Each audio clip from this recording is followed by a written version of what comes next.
Thank you, Melissa. That was really, really great, incredibly informative. You have hundreds of questions. If people are not aware, there are over 580 people participating. So we may not get to all of your questions. So apologies for that. But before we start to work our way through the many questions, Melissa, can I just ask you? We've got here quite a lot of clarification questions. Are you planning to put an FAQ up on your repository to sort of answer some of the common questions, like the clarification of what PRISMA and PRISMA-S, the relationship and so forth? Because I think a lot of people have specific questions and they perhaps may not spot that in the paper. It's a good question, Julie. We have not talked about that or proposed it because the paper does clarify the majority of questions that we have gotten.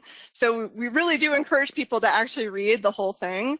I know it's super, super long, and I apologize, but it's super, super detailed work. And so we would really love people to read it.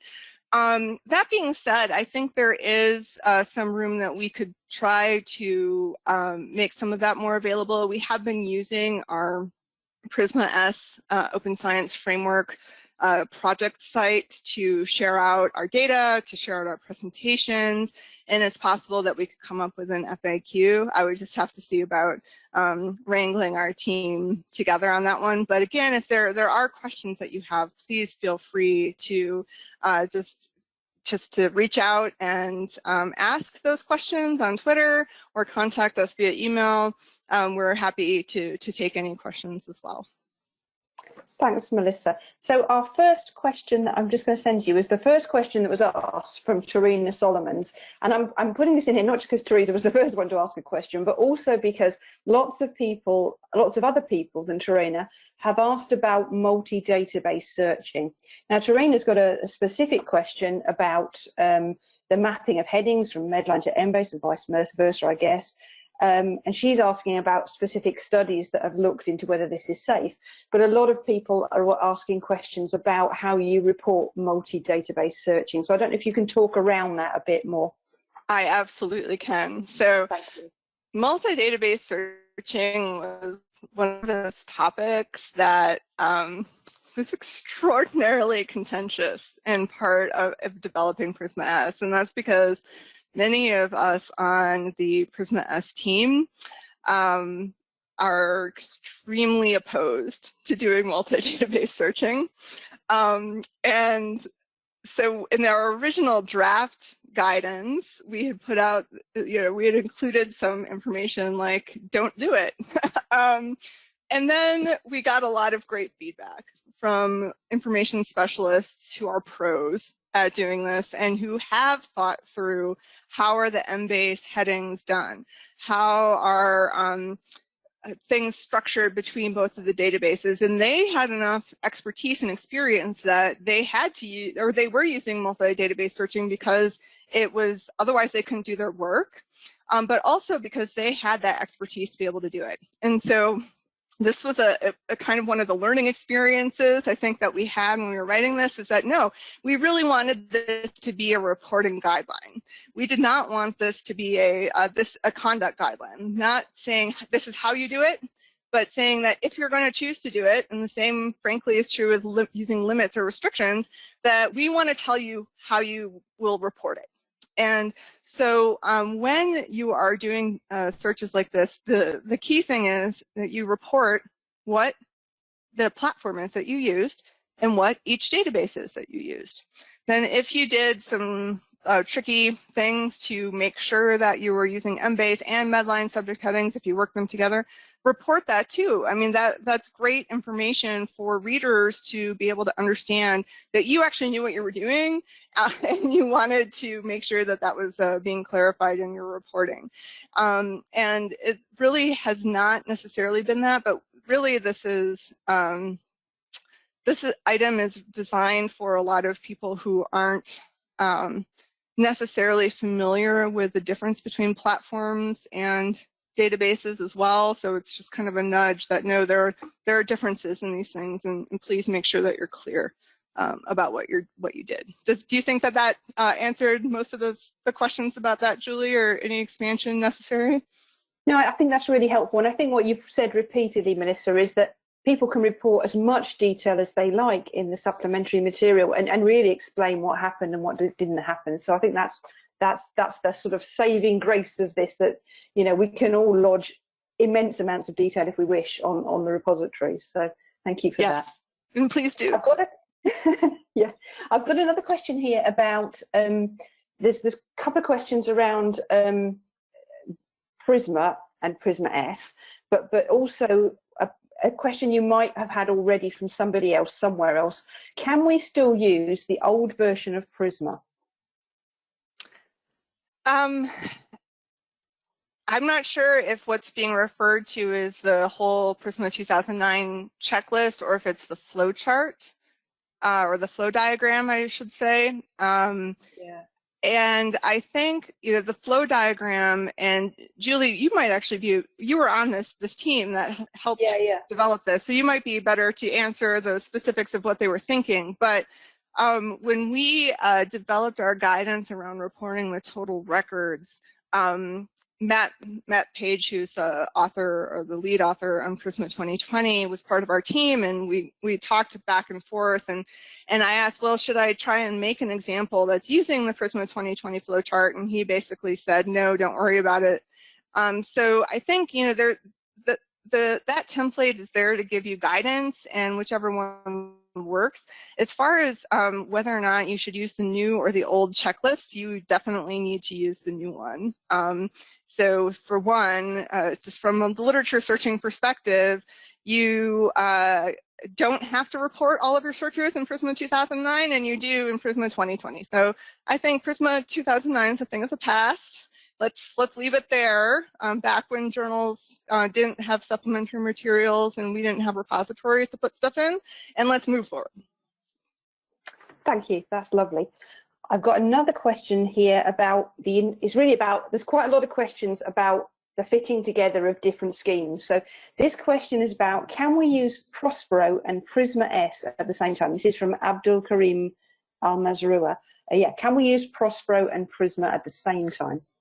Sure. PRISMA-S can definitely be designed to use as for protocols. And again, we really tried to make it loose and flexible so that you could use it as needed. Obviously, some things wouldn't be applicable if you're using Prospero and you're publishing a protocol. So total records retrieved you shouldn't have at that point, because you wouldn't have run your searches by the time you're publishing a protocol.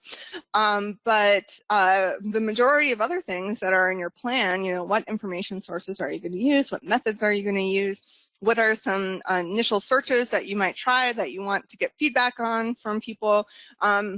All of that can be transparently reported using PRISMA-S.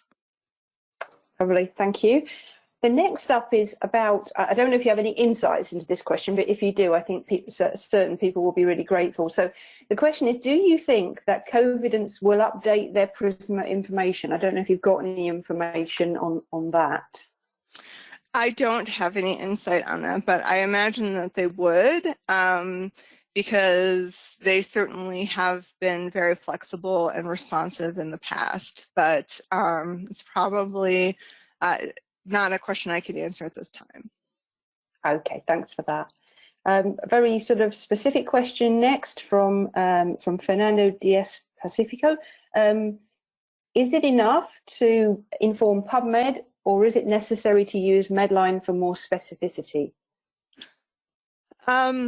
So this kind of, I think, gets into, you know, which databases you want to choose, and there's so many different debates, especially around the should I use Medline via Ovid, for example, or should I use PubMed? I'm not. I don't have a conflict, like I'm not being paid by Ovid, but I would always use Ovid personally.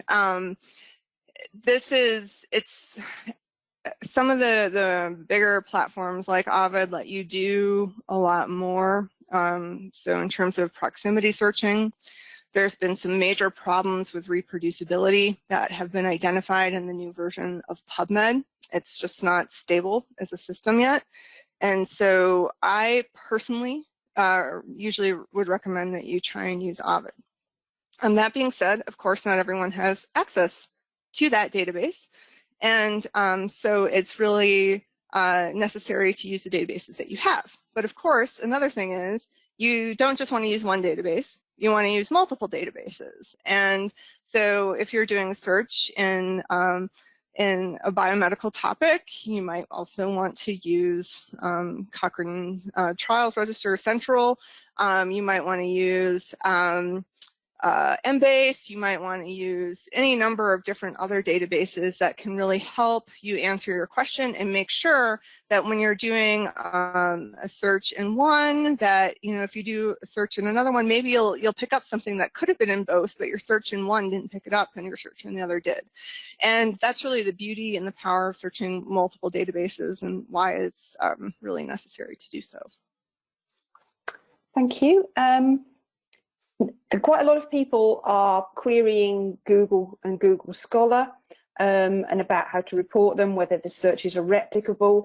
And also there's one specific, very specific question here about how Google Scholar should be documented in PRISMA-S. I wonder if you might, if you're able to just talk a bit around issues around Google Sure. and Google Scholar. Yeah, so they're problematic. There's no two ways around it. And any search engine that you use is also problematic, but Google, of course, being the most popular is way up there. We do know that when you search Google, and also when you search Google Scholar, that even if you're in incognito mode, that it knows where you're located, and it's going to customize your search accordingly. And so that is a huge issue around reproducibility. So if you've done a search in the United States and you want to reproduce it in the UK, there's a very good chance that they won't be similar. And it's true for both, primarily for Google, but it also translates over into Google Scholar. And so really, again, the idea behind PRISMA-S is that you want to be as transparent as possible about your search. And one thing that's not in PRISMA-S, but that Chris Cooper has done research on recently, is that it might be important to report your geographic location when you're using those sources. And so that's something that hadn't come out as specific guidance for PRISMA-S, but does, I think, make sense. So certainly feel free to add that geographic location information when you're using Google or Google Scholar or a different thing like Bing, or I don't even know what other search engines are out there these days, because it can have an impact. The other thing, of course, is that there are personalization settings that are built into some of these that you can't see, you can't alter, you can't adjust. So we do recommend that you try and use incognito mode, but it's not going to make a huge difference because it can, again, censor geography. So what I would suggest for using either of those is that you say which version of Google you used, and most countries have their own version. So you would list that out. You would, and then you would list what your search terms were that you used and how you actually searched it. And then from there, then you would want to say how you went through your results. And so we didn't talk about this earlier, but the restrictions component of the limits and restrictions category is really there to also talk about how you may have chosen to limit the number of results that you've gotten, for example. So you only get 1,000 in each of those sources anyway, but sometimes people will only take the top 20 or something. So again, you want to report when you're doing that, and that's also part of the online and print searching and browsing category. So be careful, just report what you did. That's the best that you can do.